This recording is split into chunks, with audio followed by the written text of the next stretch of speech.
तो स्वागत है आपका न्यूज़ 24 में। मैं हूं आपके साथ दिव्या अग्रवाल। बुलेटिन की शुरुआत इस वक्त की बड़ी खबर से कर लेते हैं जो पटना से आ रही है। सिविल कोर्ट में सरेंडर करने पहुंचे हैं खान सर। कोचिंग गोलीकांड में 4 जून को खान सर के खिलाफ एफआईआर दर्ज हुई थी। आर्म्स एक्ट में आपको बता दें खान सर पर मुकदमा दर्ज हुआ था, लेकिन अब कानूनी रास्ता खान सर ने इख्तियार कर लिया है और आत्मसमर्पण करने के लिए वो पटना के सिविल कोर्ट पहुंचे हैं। हालांकि खान सर को किसी ने कोर्ट में पहुंचते हुए नहीं देखा क्योंकि कोर्ट के अंदर मीडिया के जाने पर रोक है, लेकिन सिविल कोर्ट में अनुराग वर्मा की अदालत में खान सर अग्रिम जमानत अर्जी दाखिल कर सकते हैं। आपको बता दें ये कदम उनके कोचिंग संस्थान में हुई तोड़फोड़ और उसके बाद पटना पुलिस द्वारा दर्ज की गई एफआईआर के मद्देनजर उठाया गया है। आपको बताएं कि मंगलवार यानी 2 जून की रात को यह पूरा विवाद शुरू हुआ था जब 15 से 20 लोगों के अज्ञात समूह ने पटना स्थित खान सर के कोचिंग संस्थान खान ग्लोबल स्टडीज इंस्टीट्यूट के परिसर पर हमला कर दिया था। उसके बाद खान सर के गार्ड्स की तरफ से जवाबी कार्रवाई हुई और उसके बाद अब आर्म्स एक्ट के तहत एफआईआर खान सर पर दर्ज हुई थी।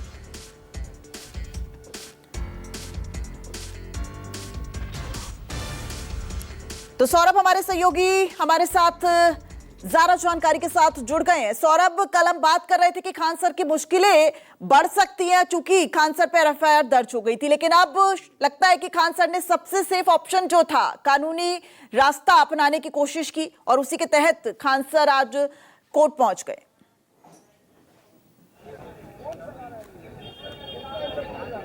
जी बिल्कुल दिव्या, सबसे बड़ी बात है कि आप बिल्कुल सही कह रहे हैं कि खान सर की मुश्किलें काफी ज्यादा बढ़ चुकी है क्योंकि कल कदमकुआं पुलिस ने उन पर एफआईआर दर्ज कर ली थी और उसके बाद ये कहा जा रहा था कि खान सर की गिरफ्तारी कभी भी हो सकती है। इस वक्त मैं मौजूद हूँ सिविल कोर्ट में। यहाँ पर काफी गहमा गहमी है और सुरक्षा जो बल है वह पहले से काफी ज्यादा बढ़ा दी गई है क्योंकि खबर ये है कि खान सर कभी भी सिविल कोर्ट पहुंच सकते हैं। लेकिन एक खबर दूसरी तरफ यह भी आ रही है कि खान सर ने अपने लिए अग्रिम जमानत के लिए अनुराग वर्मा का जो कोर्ट है वहां पर उन्होंने अपनी अर्जी फाइल की है।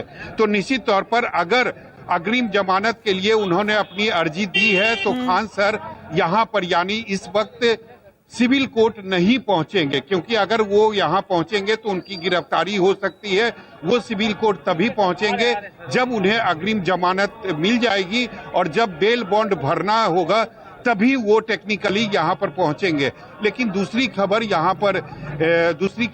की चर्चा ये भी हो रही है कि खान सर सरेंडर कर सकते हैं, किसी भी वक्त सिविल कोर्ट पहुंच सकते हैं। लेकिन अभी सच्चाई यही है कि इस वक्त अभी तक खान सर जो हैं वो सिविल कोर्ट नहीं पहुंचे हैं। हालांकि अंदर जाने की इजाजत दिव्या हम लोगों को नहीं है और जो अनुराग वर्मा का जो कोर्ट जिसमें कहा जा रहा है कि खान सर ने अपनी अग्रिम जमानत की अर्जी दी है तो वो जब बाहर आएंगे यानी जो वकील हैं उनके सहायक वकील है अनुराग वर्मा के, वो जब आएंगे तभी वो कैमरे के सामने इस बात की पुष्टि करेंगे कि क्या खान सर ने अपने लिए अग्रिम जमानत की अर्जी दी है या नहीं दी है, कि क्या खान सर कोर्ट में सरेंडर करने वाले हैं। लेकिन थोड़ा सा करेक्ट करते हैं सौरभ, एक बार फिर से जरा दर्शकों को बताइए क्या Khan sir civil court surrender करने पहुंचे हैं? चूंकि जो समझ आ रहा है आपकी जानकारी के मुताबिक कि अगर वो कोर्ट पहुंचते हैं तो फिर उनकी गिरफ्तारी हो सकती है।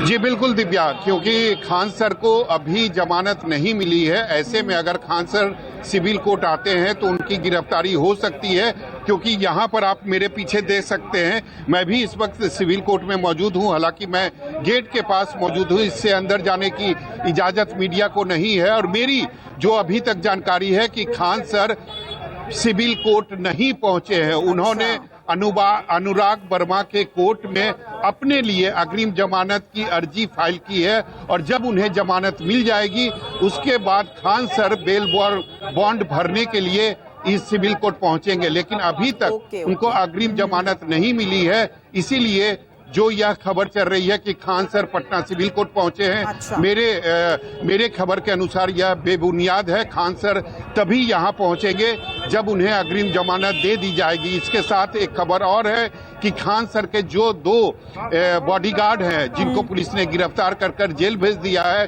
उसके जमानत के लिए भी खान सर ने अनुराग वर्मा के कोर्ट में जमानत के लिए अर्जी फाइल की है। जी अच्छा, कौन कौन सी धाराएं जो हैं अभी तक उसका खुलासा तो सौरभ नहीं हो पाया है, क्या कुछ जानकारी मिल रही है? क्योंकि देखिए बड़ी बात आप बता रहे हैं कि लगातार ये बताया जा रहा था कि खान सर जो है वो सिविल कोर्ट पहुंचे हैं, लेकिन हमारे सहयोगी सौरभ जो ग्राउंड जीरो पर मौजूद है उन्होंने बताया कि खान सर सिविल कोर्ट नहीं पहुंचे हैं। हालांकि उन्होंने अपनी अग्रिम जमानत की जो याचिका है वो दर्ज कर दी और जब उनको जमानत मिलेगी तब वो आगे का जो है वो रास्ता इख्तियार करेंगे। सौरभ, कौन कौन सी धाराएं जो है वो खान सर पर लगाई गई हैं, कोई ऐसी बात सामने आ रही है? और ये जो आर्म्स एक्ट है ये कितनी बड़ी मुसीबत बन सकता है खान सर के लिए?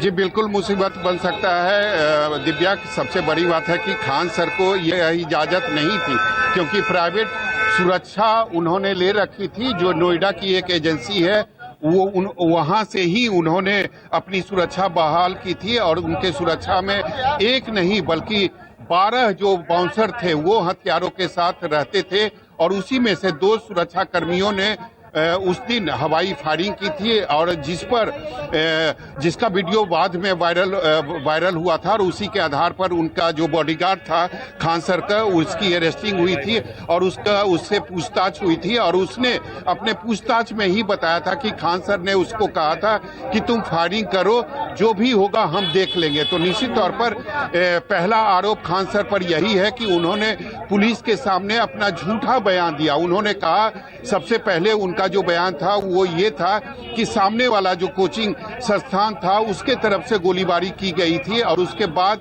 अगले दिन वो अपने बयान से पलट गए थे और उन्होंने कहा था कि कोई गोलीबारी नहीं हुई, ना उधर से ना मेरे तरफ से। लेकिन उसके बाद जो वायरल वीडियो आया उसमें यह स्पष्ट तौर पर दिख रहा है कि खान सर के जो बॉडीगार्ड हैं वो हवाई फायरिंग कर रहे हैं और जो बॉडीगार्ड थे उन्होंने पुलिस के सामने यह भी कबूला है कि उन्हें हवाई फायरिंग करने के लिए खान सर ने ही कहा था। तो निश्चित तौर पर कई सारे आरोप है जो खान सर पर पुलिस ने लगाया है और उन पर एफआईआर दर्ज किया गया है। अब देखना होगा कि क्या पहले खान सर की गिरफ्तारी होती है या उन्हें अग्रिम जमानत दी जाती है। हाँ बिल्कुल। और सौरभ, एक बात और भी जानना चाहेंगे। साफ तौर पर आप जो बता रहे हैं उसके हिसाब से तो ये लग रहा है कि खान सर अपने ही बयानों में उलझते नजर आए और इस वजह से उनकी मुश्किलें यहाँ पर बढ़ती हुई नजर आई। लेकिन अब बात ये भी है कि जिस तरीके से कल वायरल उनका एक और वीडियो हुआ कि इसमें छात्रों को वो शामिल करते हुए नजर आए, वो छात्र जो उनके कोचिंग इंस्टीट्यूट में पढ़ते हैं उन्हें वो